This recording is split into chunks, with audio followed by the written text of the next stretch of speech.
एक ज़माना था जब दुनिया की रफ्तार थोड़ी धीमी थी। गांव की जिंदगी सूरज के उगने से शुरू होती और चांद की पहली दस्तक पर खत्म हो जाती थी। ऐसे ही एक गांव में, जहां की गलियां मिट्टी की थीं और घरों की दीवारें एक दूसरे से अपनी कहानियां कहती थीं, मुल्ला नसरुद्दीन रहा करते थे। उनका घर कोई महल नहीं था, बस 2 कमरों का एक छोटा सा मिट्टी का मकान था, जिसके आंगन में एक बूढ़ा नीम का पेड़ अपनी छाव बिछाए रखता था। मुल्ला के पास दुनिया की दौलत के नाम पर एक वफादार गधा, कुछ मुर्गियां और एक दिल था, जो गांव के सबसे अमीर आदमी के खजाने से भी ज्यादा बड़ा था। उनकी बीवी फातिमा एक समझदार और सब्र वाली औरत थीं, जो मुल्ला की अतरंगी आदतों और फकीराना जिंदगी में भी खुशियां ढूंढ लेती थीं। एक दिन जब सूरज आसमान के बीचों बीच पहुंच चुका था और अपनी पूरी ताकत से चमक रहा था, गांव की कच्ची सड़क पर धूल का एक बड़ा गुबार उठा। गांव वालों ने ऐसा नजारा पहले कभी नहीं देखा था। धूल के उस बादल के पीछे एक शानदार बग्घी थी, जिसे 4 सफेद घोड़े खींच रहे थे। बग्घी पर सोने का पानी चढ़ा हुआ था और उसके पहिए जब घूमते तो ऐसा लगता जैसे सूरज की किरणें नाच रही हों। गांव वाले, जो अपने रोजमर्रा के कामों में लगे थे, सब कुछ छोड़ छाड़ कर उस अजूबे को देखने के लिए जमा हो गए। बग्घी सीधा मुल्ला नसरुद्दीन के घर के सामने आकर रुकी। उसमें से एक आदमी उतरा, जिसका लिबास रेशम का था और उंगलियों में सोने की अंगूठियां चमक रही थीं। उसके चेहरे पर अमीरी की अकड़ और दुनिया को अपनी जेब में रखने का गुमान साफ नजर आ रहा था।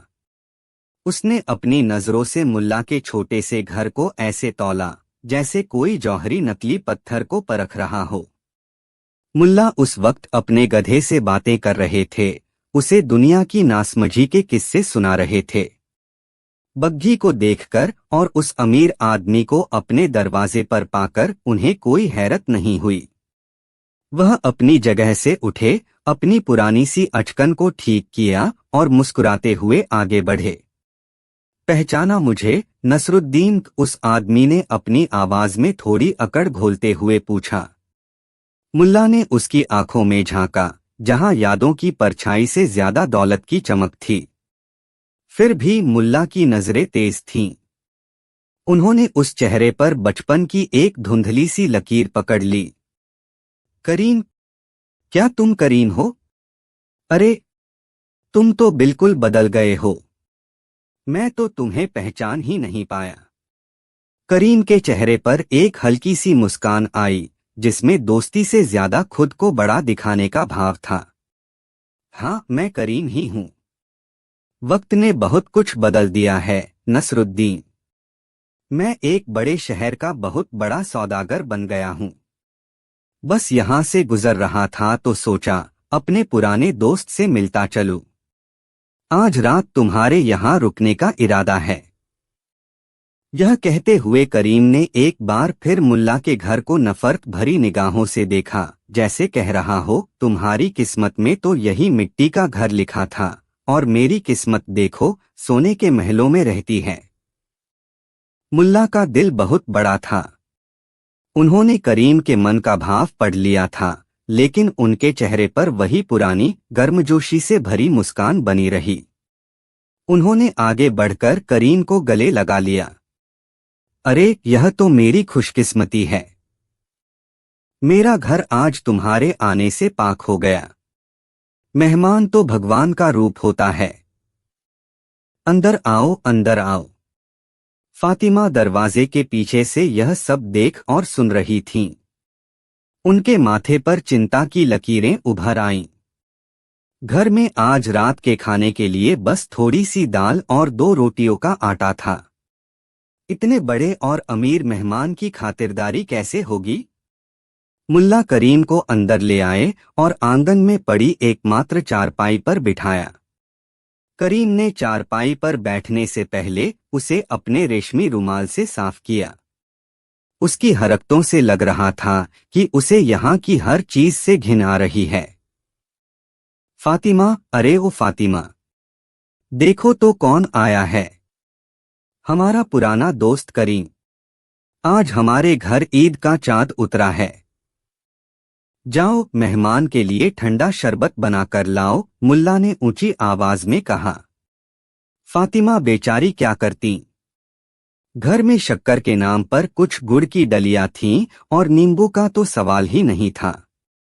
उन्होंने पानी में थोड़ा गुड़ घोला और एक पुराने से गिलास में लेकर हाजिर हो गईं। करीम ने गिलास को देखा और होंठ सिकोड़ लिए। मैं तो बस बादाम और केसर का शरबत पीता हूँ। खैर कोई बात नहीं, उसने एक घूंट पिया और गिलास को ऐसे रख दिया जैसे कोई कड़वी दवा पी हो। मुल्ला सब समझ रहे थे, पर वह अपने मेहमान की शान में कोई कमी नहीं रखना चाहते थे। उन्होंने ठान लिया था कि आज वह करीम को ऐसी मेहमान नवाजी का अनुभव कराएंगे जो उसे जिंदगी भर याद रहे। जब करीम आराम करने का बहाना करके चारपाई पर लेट गया, मुल्ला चुपके से रसोई में फातिमा के पास पहुंचे। फातिमा ने चिंता जताते हुए कहा, मुल्ला, घर में तो कुछ भी नहीं है। इतने बड़े आदमी को हम क्या खिलाएंगे? यह तो हमारी इज्जत का सवाल है। मुल्ला ने अपनी दाढ़ी पर हाथ फेरा और आंखों में एक शरारती चमक के साथ बोले, फिक्र मत करो फातिमा, मेहमान की इज्जत हमारी इज्जत है। और नसरुद्दीन अपने मेहमान को कभी भूखा नहीं सोने देता। आज करीम के लिए ऐसा शाही मुर्ग मुसल्लम बनेगा कि वह उंगलियां चाटता रह जाएगा। फातिमा हैरान रह गईं। मुर्ग? हमारे पास तो एक भी मुर्गा नहीं है, सिवाय उस बूढ़े अड़ियल मुर्गे के जो किसी काम का नहीं। मुल्ला हंसे, वही आज वही बूढ़ा मुर्गा हमारे मेहमान के पेट में जाएगा। तुम बस पतीली तैयार रखो, मैं अभी उसे पकड़कर लाता हूँ। अब शुरू हुई मुल्ला की असली मेहमान नवाजी की तैयारी। वह आंगन में गए और उस बूढ़े मुर्गे को पकड़ने की कोशिश करने लगे, लेकिन वह मुर्गा भी मुल्ला से कम चालाक नहीं था। जैसे ही मुल्ला उसकी तरफ बढ़ते, वह फुर्र से उड़कर छत पर जा बैठता। मुल्ला ने उसे दाना डालकर फुसलाने की कोशिश की, लेकिन वह टस से मस नहीं हुआ। यह तमाशा देखकर करीम, जो लेटने का नाटक कर रहा था, मन ही मन हंस रहा था।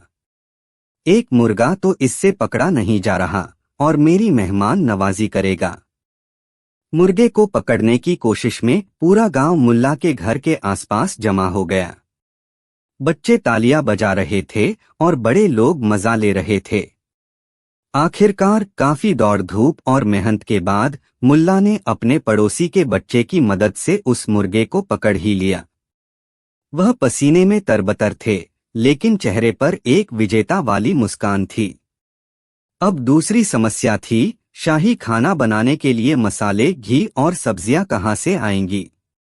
मुल्ला ने एक थैला उठाया और बाजार की तरफ चल पड़े। वह सबसे पहले घी वाले की दुकान पर पहुंचे। सलाम भाईजान, आज मेरे घर एक बहुत बड़ा मेहमान आया है। शहर का सबसे बड़ा सौदागर। मैं उसके लिए शाही खाना बना रहा हूं। तुम्हारी दुकान का घी तो पूरे इलाके में मशहूर है। मुझे थोड़ा सा घी दे दो। जब मेरा मेहमान तुम्हारे घी की तारीफ करेगा तो तुम्हारी दुकान पर ग्राहकों की लाइन लग जाएगी। इसे मेरी तरफ से उधार नहीं, अपनी दुकान का इश्तिहार समझना। घी वाला मुल्ला की बातों में आ गया और उसे थोड़ा घी दे दिया। इसके बाद मुल्ला मसाले वाले के पास पहुंचे और यही कहानी दोहराई। तुम्हारे मसालों की खुशबू तो बगदाद तक जाती है। आज मेरे मेहमान के खाने में जब यह खुशबू पहुंचेगी तो वह शहर जाकर तुम्हारे मसालों का ही गुणगान करेगा। मसाले वाले ने भी खुश होकर मुल्ला को मसाले दे दिए। इसी तरह मुल्ला ने अपनी चतुराई और मीठी बातों से सब्जी वाले से प्याज टमाटर और बेकरी वाले से ताज़ी रोटियां उधार ले लीं। वह जब घर लौटे तो उनके हाथ भरे हुए थे। फातिमा यह देखकर दंग रह गईं। अब शाही खाना पकने की तैयारी शुरू हुई। रसोई से मसालों की ऐसी महक उठी कि पड़ोसियों के मुंह में भी पानी आ गया। मुल्ला खुद बावर्ची बने हुए थे और फातिमा उनकी मदद कर रही थीं। उधर करीम चारपाई पर लेटा हुआ अपनी अमीरी के किस्से मुल्ला के गधे को सुना रहा था, जो चुपचाप सब कुछ सुन रहा था। घंटों की मेहनत के बाद आखिरकार खाना तैयार हुआ। मुल्ला ने आंगन में दस्तरखान बिछाया। एक पुरानी सी थाली में उन्होंने करी परोसा और उसे धनिया पत्ती से ऐसे सजाया जैसे किसी शाही बावर्ची ने सजाया हो। आइए करीम भाई, खाना तैयार है, मुल्ला ने बड़ी इज्जत से कहा। करीम दस्तरखान पर आकर बैठा। उसने थाली की तरफ देखा जिसमें बस एक ही पकवान था। उसने नाक सिकोड़ते हुए कहा, सिर्फ एक चीज। नसरुद्दीन, मेरे घर पर तो रोजाना कम से कम 20 तरह के खाने पकते हैं। मेरे बावर्ची ईरान और तुर्की से आए हैं। मुल्ला मुस्कुराए। उन्होंने अपनी अक्ल का इस्तेमाल किया। उन्होंने रोटी का एक टुकड़ा लिया, उसे 20 छोटे छोटे टुकड़ों में तोड़ा और करीम की थाली के चारों ओर सजा दिया। माफ करना मेरे दोस्त, मुल्ला ने बड़ी मासूमियत से कहा, मेरा घर छोटा है, इसलिए मेरे पास 20 अलग अलग पतीले नहीं हैं। लेकिन मैंने तुम्हारे लिए 20 पकवान इसी एक पतीले में बना दिए हैं। यह देखो, यह है कोरमा, यह है रोगन जोश, यह नरगिसी कोफ्ता। अब तुम अपनी पसंद का कोई भी पकवान खा सकते हो। करीम मुल्ला का मुंह देखता रह गया। उसके पास कहने को कुछ नहीं था। उसने चुपचाप खाना शुरू किया। वह बूढ़ा मुर्गा इतना सख्त था कि करीम के दांत जवाब दे रहे थे, लेकिन मसालों और मुल्ला के प्यार ने उसे इतना स्वादिष्ट बना दिया था कि करीम को ना चाहते हुए भी तारीफ करनी पड़ी। खाने के बाद सोने की बारी आई। मुल्ला ने अपने कमरे की एकमात्र चारपाई करीम के लिए बिछा दी। उस पर सबसे अच्छा और साफ बिछौना लगाया गया। मुल्ला और फातिमा खुद आंगन में एक चटाई बिछाकर सोने की तैयारी करने लगे। करीम कमरे में गया और दरवाजा बंद कर लिया, लेकिन उसे नींद कहाँ आने वाली थी। चारपाई पुरानी थी और जैसे ही वह करवट लेता, उसमें से चर्रमर्र की आवाज आने लगती। बाहर झिंगुरों का शोर उसके कानों में चुभ रहा था और तकिया इतना सख्त था कि उसकी गर्दन में दर्द होने लगा। वह गुस्से में दरवाजा खोलकर बाहर आया। नसरुद्दीन, यह कैसी जगह सुला दिया है तुमने? यह चारपाई तो इतना शोर कर रही है कि कोई सो ही नहीं सकता। और यह बाहर झिंगुरों का क्या मसला है? मेरे महल में तो इतनी शांति होती है कि सुई गिरने की आवाज भी सुनाई दे जाए। मुल्ला तुरंत उठकर बैठ गए। अरे दोस्त, तुमने मुझे पहले क्यों नहीं बताया? मैं अभी इसका इंतजाम करता हूं। मुल्ला अंदर गए और अपनी कुछ पुरानी किताबें ले आए। उन्होंने किताबों को चारपाई के पायों के नीचे लगा दिया। यह देखो, अब यह नहीं हिलेगी। फिर वह झिंगुरों की तरफ मुड़े और बोले, यह तो तुम्हारे सम्मान में संगीत बजा रहे हैं करीम। यह कुदरत का संगीत है जिसे खरीदने के लिए बादशाह तरसते हैं। तुम तो बहुत खुशकिस्मत हो। और तकिए के लिए मुल्ला अपना सबसे कीमती खजाना ले आए, एक पुरानी मखमली टोपी। यह लो दोस्त, यह टोपी मेरे दादाजान को सुल्तान ने तोहफे में दी थी। यह दुनिया की सबसे नरम चीज है। इसे सिर के नीचे रख लो, तुम्हें राजकुमारों जैसी नींद आएगी। करीम के पास फिर कोई जवाब नहीं था। वह बड़बड़ाता हुआ कमरे में चला गया। वह जैसे ही सोने की कोशिश करता, एक नई मुसीबत खड़ी हो जाती। आधी रात को मुल्ला का गधा, जो आंगन में बंधा था, जोर जोर से रेंकने लगा। उसकी आवाज सीधी करीम के कानों में जा रही थी। अब करीम का सब्र जवाब दे गया। वह आगबबूला होकर बाहर निकला। नसरुद्दीन, खुदा के लिए अपने इस जानवर का मुंह बंद करो, इसने मेरी नींद हराम कर दी है। मुल्ला बड़े शांत भाव से उठे। उन्होंने अपने गधे की पीठ थपथपाई और करीम से कहा, मेरे दोस्त, यह मेरा सबसे समझदार सलाहकार है। इसने जरूर महसूस कर लिया है कि घर में कोई बहुत बड़ा और महान व्यक्ति आया है। यह तो अपनी भाषा में तुम्हारी शान में सीधे पढ़ रहा है। यह चांद और तारों को तुम्हारी महानता के बारे में बता रहा है। यह सुनकर करीम का गुस्सा हवा हो गया। वह हक्का बक्का होकर कभी मुल्ला को देखता और कभी गधे को। उसे समझ नहीं आ रहा था कि वह इस आदमी से कैसे निपटे। वह चुपचाप वापस कमरे में चला गया और जैसे तैसे करके सुबह होने का इंतजार करने लगा। सुबह हुई। मुल्ला ने ताज़ी चाय और गर्म रोटियों का नाश्ता तैयार किया। करीम ने जल्दी जल्दी नाश्ता किया, जैसे वह जल्द से जल्द यहाँ से भाग जाना चाहता हो। उसका चेहरा बता रहा था कि उसने पूरी रात जागकर काटी है। जब करीम अपनी बग्घी में बैठने के लिए तैयार हुआ तो उसने अपनी जेब से चांदी का एक छोटा सा सिक्का निकाला। उसने सिक्के को अपनी 2 उंगलियों से पकड़कर मुल्ला की तरफ बढ़ाया और एक बनावटी मुस्कान के साथ कहा, नसरुद्दीन, तुम्हारी मेहमान नवाजी के लिए यह एक छोटा सा इनाम।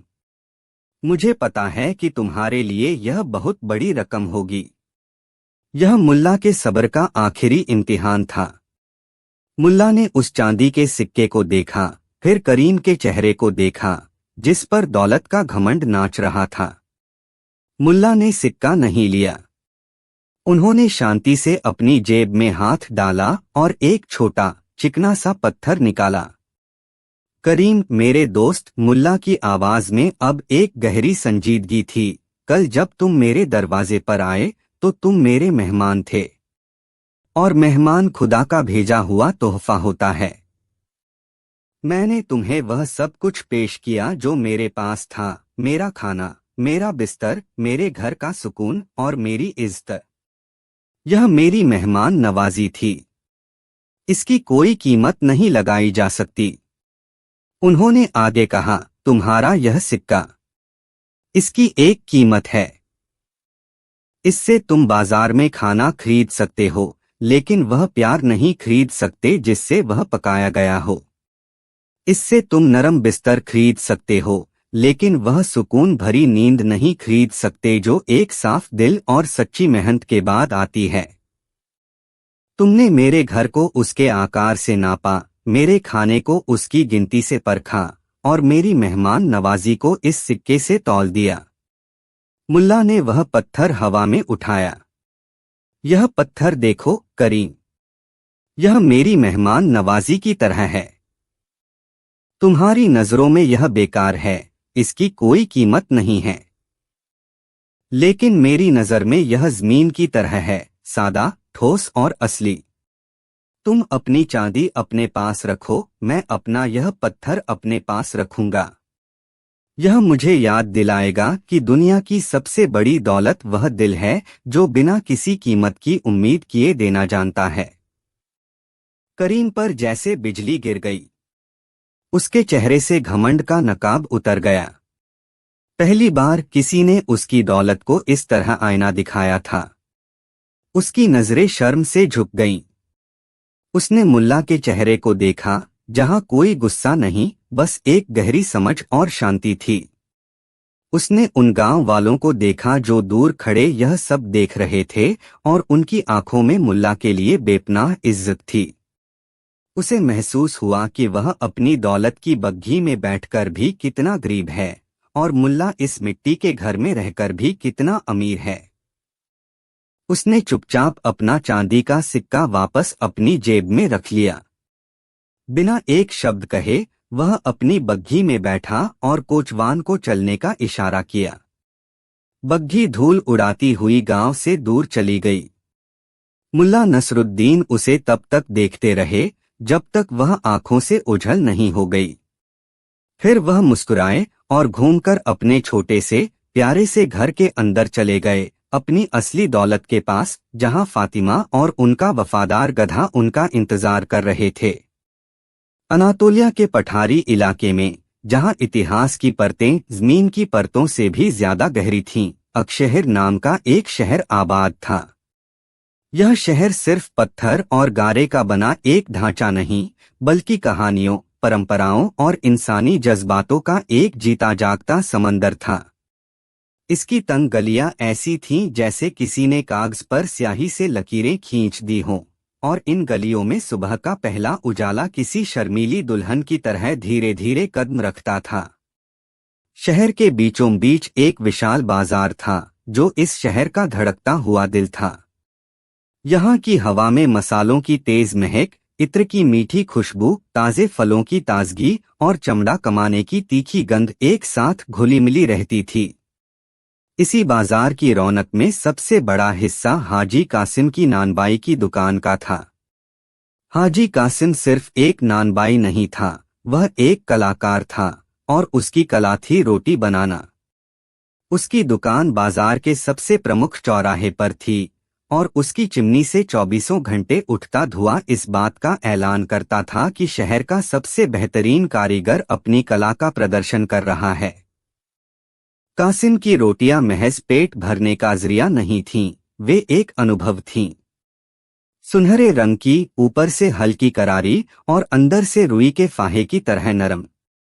जब वे गर्म तंदूर से बाहर निकलती तो उनसे उठने वाली भाप और खुशबू मिलकर एक ऐसा जादू पैदा करती थीं कि पत्थर दिल इंसान के मुंह में भी पानी आ जाए।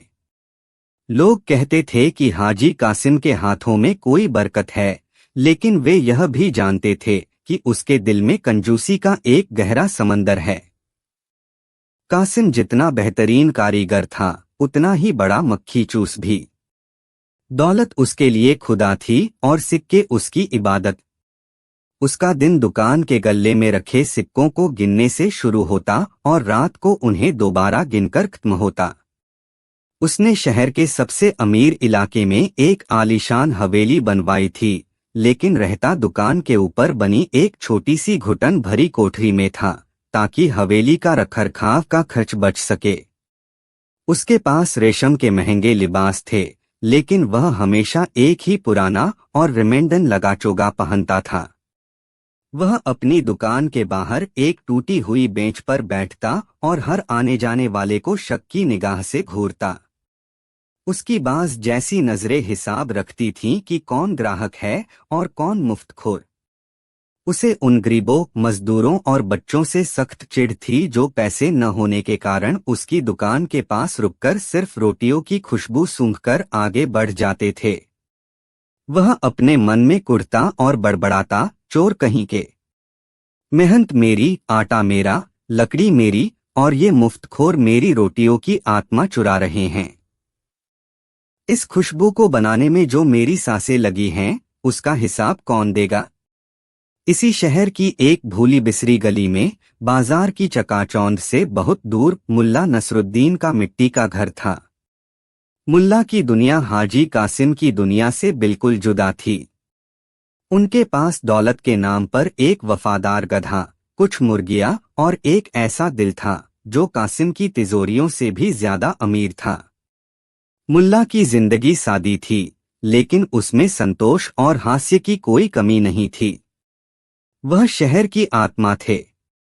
लोग उन्हें सिर्फ एक मजाकिया इंसान नहीं, बल्कि एक ज्ञानी और सुलझा हुआ दार्शनिक मानते थे, जो जिंदगी की सबसे बड़ी पहेलियों को एक छोटी सी मुस्कान और एक चुटकुले से हल कर देते थे।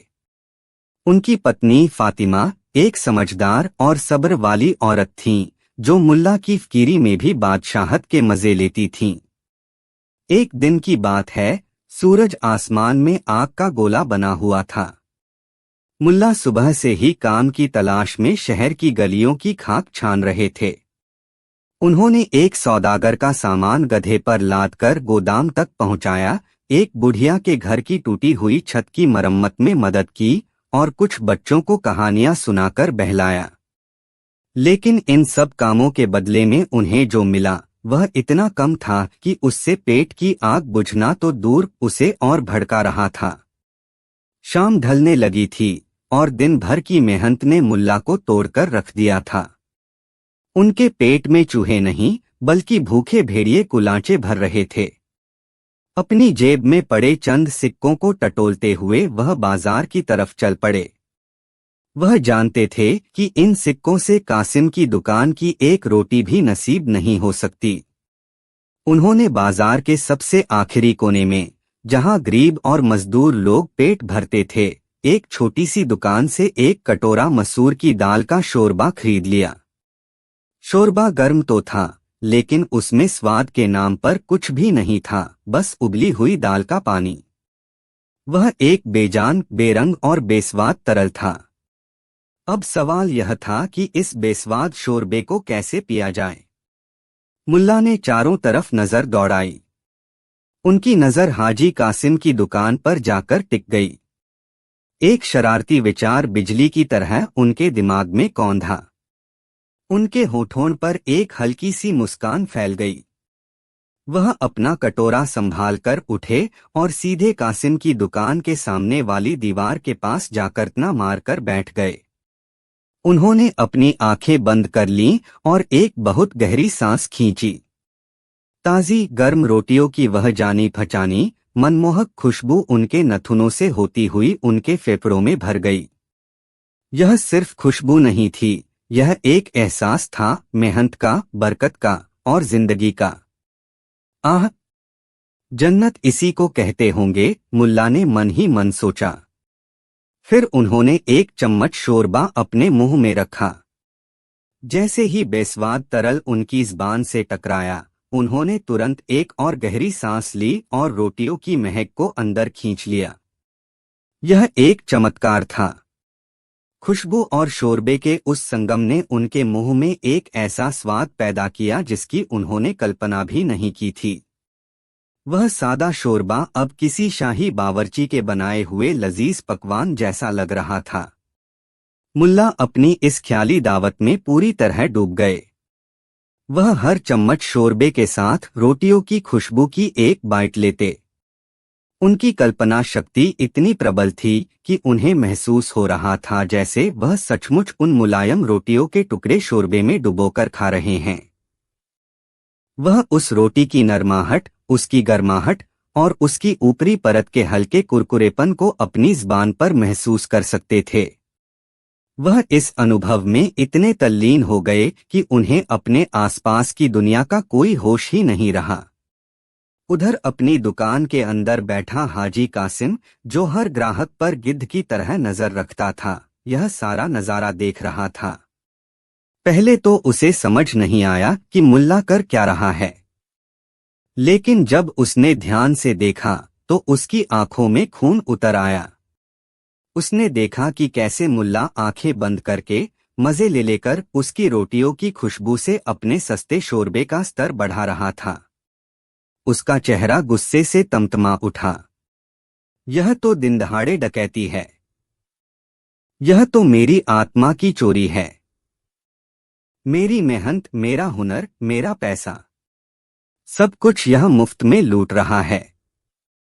मैं इसे आज ऐसा सबक सिखाऊंगा कि इसकी आने वाली नस्लें भी याद रखेंगी। वह एक झटके में अपनी गद्दी से उठा। उसके हाथ आटे से सने हुए थे और माथे पर पसीने की बूंदें थीं, जो गुस्से की आग में खौल रही थीं। वह एक भूखे शेर की तरह अपनी दुकान से बाहर निकला और सीधा मुल्ला के पास पहुंचा, जो अभी भी अपनी ख्याली दावत के नशे में चूर थे। ए नसरुद्दीन, खुदा का खौफ कर। यह क्या हरकत है? कासिम की गरजती हुई आवाज ने मुल्ला को कल्पना लोक से बाहर खींच लिया। मुल्ला ने धीरे से अपनी आंखें खोलीं।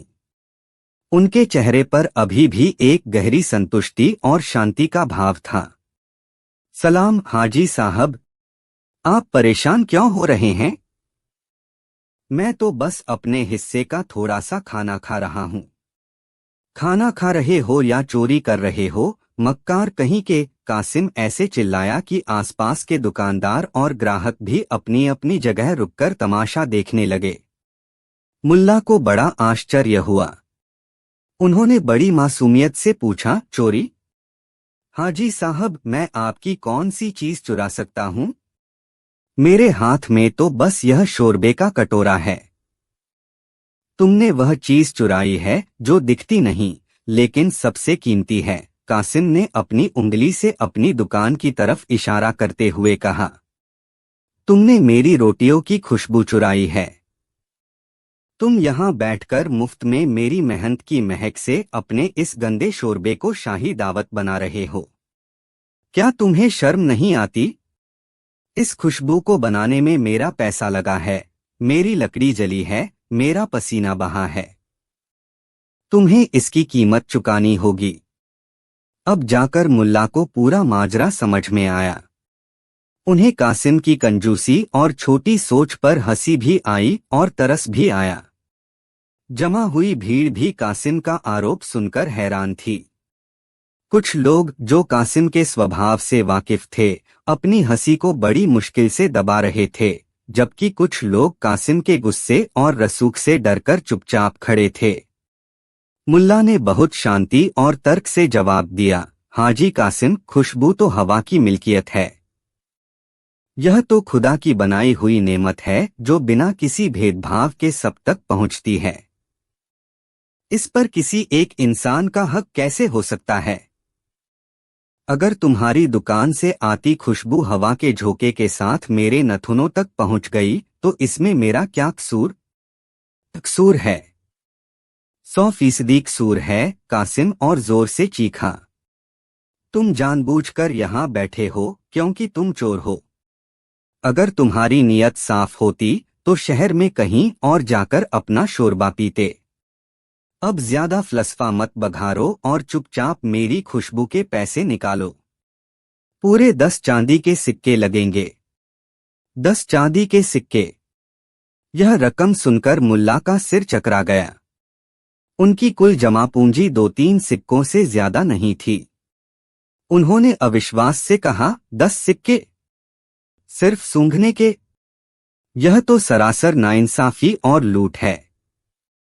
तो फिर चलो काजी साहब के पास। कासिम ने आगे बढ़कर मुल्ला का हाथ कसकर पकड़ लिया। वही इंसाफ करेंगे। आज पूरे शहर के सामने यह साबित होकर रहेगा कि मुफ्त में तो हवा भी नहीं मिलती, खुशबू तो बहुत दूर की बात है। अब तो यह तमाशा एक बड़े जलसे में तब्दील हो गया। एक अमीर नानबाई एक गरीब आदमी को खुशबू चुराने जैसे अनोखे इल्जाम में घसीटकर अदालत ले जा रहा था। यह खबर जंगल की आग की तरह पूरे बाजार में फैल गई। लोग अपनी दुकानें और काम धंधा छोड़कर इस ऐतिहासिक मुकदमे को देखने के लिए काजी की अदालत की तरफ दौड़ पड़े। शहर के काजी मुस्तफा कमाल पाशा एक बेहद समझदार, ज्ञानी और न्यायप्रिय इंसान थे। उन्होंने अपनी जिंदगी में चोरी, डकैती, जमीन के झगड़े और पारिवारिक विवादों के हजारों मुकदमे सुने थे, लेकिन जब उन्होंने हाजी कासिम का आरोप सुना तो वह भी अपना सिर पकड़कर बैठ गए। उन्होंने अपनी कानून की किताबों के पन्ने मन ही मन पलटे, लेकिन खुशबू की चोरी जैसा कोई अपराध उन्हें कहीं नहीं मिला। कासिम ने काजी के सामने बड़े नाटकीय और भावुक अंदाज में अपनी बात रखी। हुजूर, न्याय के रक्षक, मैं आज लुट गया, बर्बाद हो गया। यह आदमी जो खुद को बड़ा ज्ञानी और भला इंसान बताता है, असल में एक शातिर चोर है। इसने मेरी कीमती रोटियों की आत्मा यानी उनकी खुशबू को चुराया है। मैंने इसे अपनी आंखों से यह घिनौना अपराध करते देखा है। यह मेरी मेहनत और मेरे हुनर पर डाका डाल रहा है।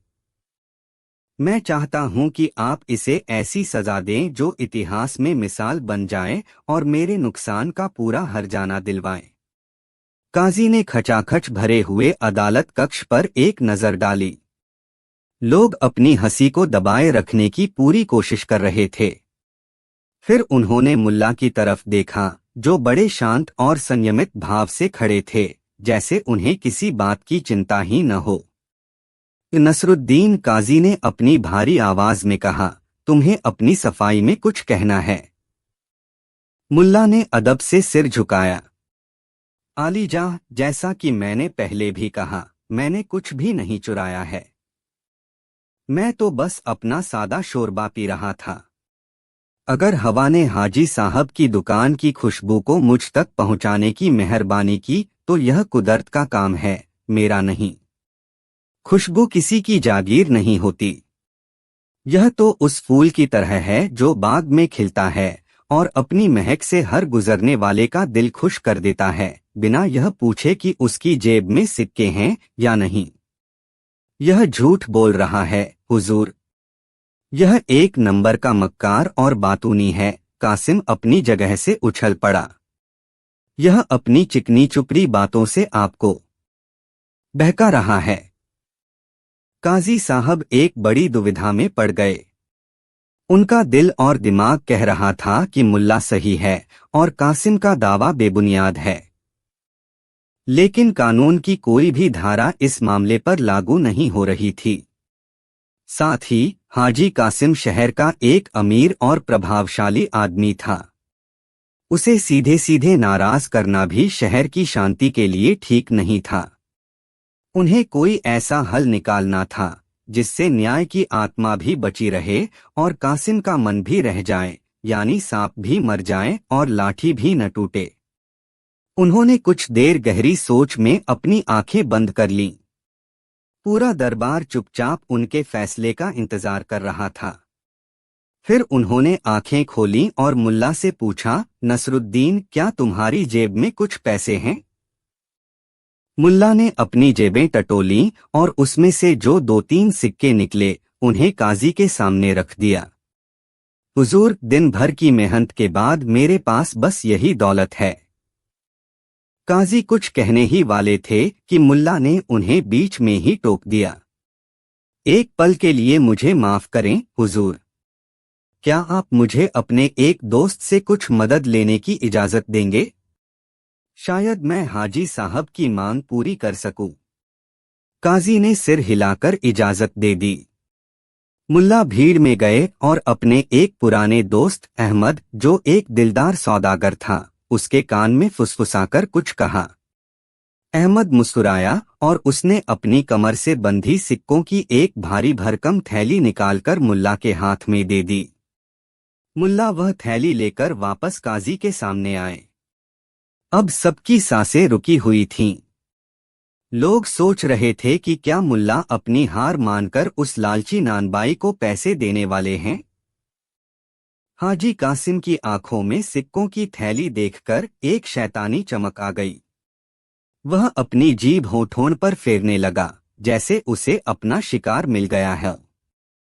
मुल्ला सीधे हाजी कासिम के पास गए।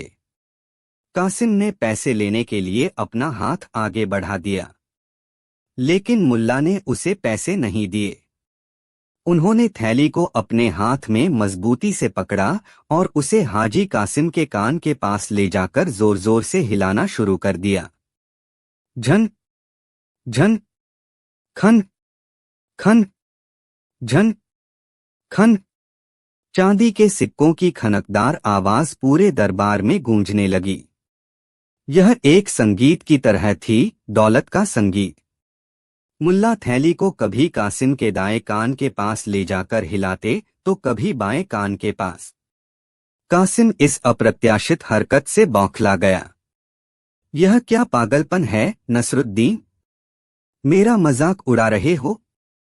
मेरे पैसे दो वरना अच्छा नहीं होगा। मुल्ला ने थैली हिलाना बंद किया। उन्होंने एक कदम पीछे लिया और बड़ी गंभीरता और अदब के साथ काजी की तरफ मुड़े। आलीजाह फैसला हो गया। हिसाब चुकता हो गया। क्या मतलब? काजी ने और पूरी भीड़ ने हैरानी से पूछा। मुल्ला ने अपनी बात स्पष्ट की। उनकी आवाज में ज्ञान और तर्क की गहराई थी।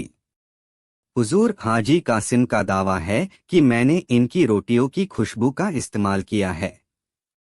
खुशबू एक ऐसी चीज है जिसे सिर्फ सूंघा जा सकता है, उसे पकड़ाया खाया नहीं जा सकता।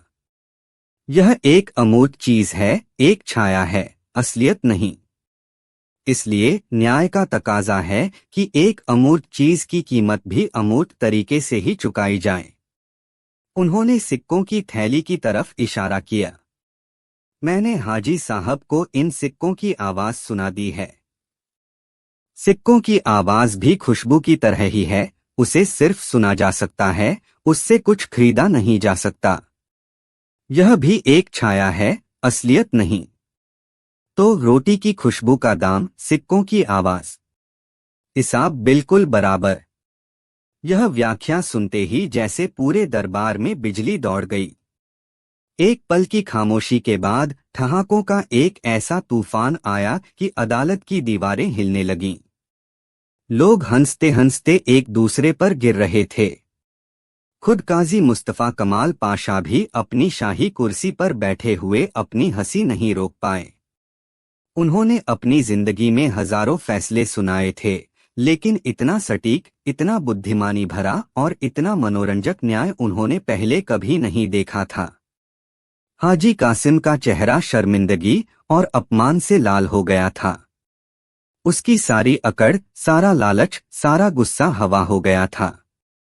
वह पूरी भीड़ के सामने एक मजाक बनकर रह गया था। उसे अपनी जिंदगी का सबसे बड़ा सबक मिल चुका था। वह इतना अपमानित महसूस कर रहा था कि उसने एक शब्द भी नहीं कहा और चुपचाप सिर झुकाकर चोरों की तरह दबे पांव अदालत से बाहर निकल गया। काजी साहब अपनी कुर्सी से उठे और उन्होंने आगे बढ़कर मुल्ला नसरुद्दीन को गले लगा लिया। वाह नसरुद्दीन, वाह! तुम्हारी अक्ल और हाजिर जवाबी का कोई मुकाबला नहीं। तुमने आज कानून की किताबों से परे जाकर हमें न्याय का असली मतलब सिखा दिया है। तुमने साबित कर दिया कि ज्ञान सबसे बड़ी दौलत है। जब मुल्ला अदालत से बाहर निकले तो पूरी भीड़ ने उन्हें एक नायक की तरह अपने कंधों पर उठा लिया। लोग मुल्ला नसरुद्दीन जिंदाबाद के नारे लगा रहे थे। मुल्ला ने अपने दोस्त अहमद को उसकी थैली धन्यवाद के साथ वापस की। उस दिन के बाद हाजी कासिम ने कभी किसी गरीब को अपनी दुकान के पास खड़े होने से नहीं रोका, बल्कि कभी कभी वह खुद ही भूखे लोगों को मुफ्त में रोटियां खिला देता था। और पूरे शहर ने यह सीख लिया था कि दुनिया की कुछ सबसे बेहतरीन और कीमती चीजें, जैसे ताज़ी रोटी की खुशबू, माँ की ममता, दोस्ती की गर्माहट और एक सच्ची हंसी, वाकई अनमोल होती हैं। उनका कोई मूल्य सिक्कों में। बुखारा के महान सुल्तान तैमूर शाह अपनी ताकत, अपनी दौलत और अपनी सल्तनत की शानो शौकत के लिए पूरी दुनिया में मशहूर थे। उनकी हुकूमत का सूरज कभी नहीं डूबता था और उनके खजाने में इतने हीरे जवाहरात थे कि उनकी गिनती करने में सालों लग जाते। लेकिन सुल्तान की एक बड़ी कमजोरी थी, उन्हें अपनी तारीफ सुनने का बेहद शौक था। वह चापलूसों और खुशामद करने वालों से घिरे रहते थे, जो दिन रात उनके झूठे गुणगान में लगे रहते थे। कोई उन्हें आलमपनाह कहता, कोई जिल्ले इलाही, खुदा की परछाई, और कोई उन्हें सिकंदर से भी महान बताता। सुल्तान यह सब सुनकर खुशी से फूले नहीं समाते थे और ऐसे लोगों पर सोने चांदी की बारिश कर देते थे। इसके विपरीत सुल्तान को सच बोलने वालों से सख्त नफरत थी। सच उन्हें कड़वी ज़बान की तरह लगता था। अगर कोई दरबारी हिम्मत करके सल्तनत की किसी खामी की तरफ इशारा कर देता या सुल्तान के किसी फैसले पर सवाल उठा देता, तो उसका अंजाम बहुत बुरा होता। उसे या तो कालकोठरी में डाल दिया जाता या शहर से निकाल दिया जाता। नतीजा यह हुआ कि पूरे दरबार में सिर्फ जी हुजूरी करने वाले दरबारी ही रह गए थे। सच ने दरबार से ऐसे मुंह मोड़ लिया था जैसे कोई गरीब रिश्तेदार अमीर के घर से मुंह मोड़ लेता है। एक दिन सुल्तान तैमूर शाह अपने रेशमी तकियों पर लेटे हुए बोर हो रहे थे। चापलूसों की रोज रोज की वही बातें सुनकर उनके कान पक गए थे। उन्होंने अचानक एक ऐलान किया, जिसने पूरी सल्तनत में हलचल मचा दी। हम एक मुकाबला रखेंगे, सुल्तान ने ऊंची आवाज में कहा। जो कोई भी हमें दुनिया का सबसे बड़ा सच बताएगा, उसे इनाम में 100 सोने की अशर्फियों से भरी एक थैली दी जाएगी। लेकिन एक शर्त है। अगर किसी का बताया हुआ सच हमें पसंद नहीं आया या हमें झूठा लगा, तो उसे 100 कोड़ों की सजा दी जाएगी। यह ऐलान सुनकर पूरे दरबार में सन्नाटा छा गया। सोने की अशर्फियों का लालच तो बहुत बड़ा था, लेकिन 100 कोड़ों का डर उससे भी कहीं ज्यादा था। भला किसकी हिम्मत थी कि सुल्तान के सामने सच बोलने का खतरा उठाए, खासकर जब सच की परिभाषा खुद सुल्तान के मूड पर निर्भर करती हो। फिर भी लालच बुरी बला है। कुछ दरबारियों ने अपनी किस्मत आजमाने का फैसला किया। पहला दरबारी, जो खुद को बड़ा ज्ञानी समझता था, आगे आया और बोला, आलमपनाह, दुनिया का सबसे बड़ा सच यह है कि सूरज पूरब से निकलता है और पश्चिम में डूबता है। सुल्तान ने जम्हाई लेते हुए कहा, यह तो एक बच्चा भी जानता है। इसमें नया क्या है? यह सच हो सकता है, पर सबसे बड़ा सच नहीं है। ले जाओ इसे और लगाओ 10 कोड़े, ताकि अगली बार यह कोई ढंग की बात लेकर आए। दूसरा दरबारी, जो एक शायर था, अपनी किस्मत आजमाने आया। उसने बड़ी अदा से झुककर कहा, जहां पनाह, दुनिया का सबसे बड़ा सच यह है कि आपके चेहरे का नूर चांद की रोशनी से भी ज्यादा है और आपकी ताकत पहाड़ों को भी हिला सकती है। सुल्तान मुस्कुराए, लेकिन फिर बोले, यह सच नहीं, यह चापलूसी है। और हमें आज सच सुनना है, खुशामद नहीं। इसे 20 कोड़े लगाओ। एक के बाद एक कई लोग आए। किसी ने कहा, मौत ही सबसे बड़ा सच है, तो किसी ने कहा, वक्त किसी के लिए नहीं रुकता। सुल्तान ने सबको कोई न कोई बहाना बनाकर सजा दे दी। अब किसी की हिम्मत नहीं हो रही थी कि वह आगे आए। दरबार में खौफ का माहौल बन गया था। यह खबर शहर में आग की तरह फैल गई और मुल्ला नसरुद्दीन के कानों तक भी पहुंची। मुल्ला उस वक्त अपने गधे से बातें कर रहे थे, उसे दुनिया की नासमझी के किस्से सुना रहे थे। जब उन्होंने सुल्तान के ऐलान और दरबारियों के हश्र के बारे में सुना, तो उनकी आंखों में एक शरारती चमक आ गई। लगता है सुल्तान को सच का असली मतलब सिखाने का वक्त आ गया है, उन्होंने अपने गधे से कहा और दरबार की तरफ चल पड़े। जब मुल्ला नसरुद्दीन दरबार में पहुंचे, तो उन्हें देखकर सब हैरान रह गए। वजीर आजम ने उन्हें रोकने की कोशिश की। नसरुद्दीन, अपनी जान की परवाह करो। तुम जानते हो कि तुम्हारी ज़बान कैंची की तरह चलती है। सुल्तान के सामने कोई कड़वी बात कह दी तो तुम्हारी खैर नहीं। मुल्ला मुस्कुराए, वजीर साहब, सच तो सच होता है, कड़वा या मीठा नहीं। वह तो सुनने वाले के स्वाद पर निर्भर करता है। आप चिंता न करें। मुल्ला नसरुद्दीन सुल्तान के सामने पहुंचे और अदब से झुके। सुल्तान उन्हें देखकर चौंके। नसरुद्दीन, तुम यहाँ? क्या तुम भी कोड़े खाने का शौक लेकर आए हो? मुल्ला ने कहा, नहीं जहांपनाह, मैं तो आपको दुनिया का सबसे बड़ा सच बताने आया हूँ और इनाम जीतने आया हूँ। सुल्तान अपनी मसंद पर तनकर बैठ गए। अच्छा, तो बताओ क्या है वह सबसे बड़ा सच? लेकिन याद रखना, जरा सी भी गलती हुई तो तुम्हारी पीठ पर 100 कोड़ों के निशान होंगे। आलमपनाह, मुल्ला ने बड़ी गंभीरता से कहा, दुनिया का सबसे बड़ा सच यह है कि आप अपनी मर्जी से सांस नहीं लेते। पूरे दरबार में एक गहरा सन्नाटा छा गया। सब लोग सांस रोके मुल्ला और सुल्तान को देख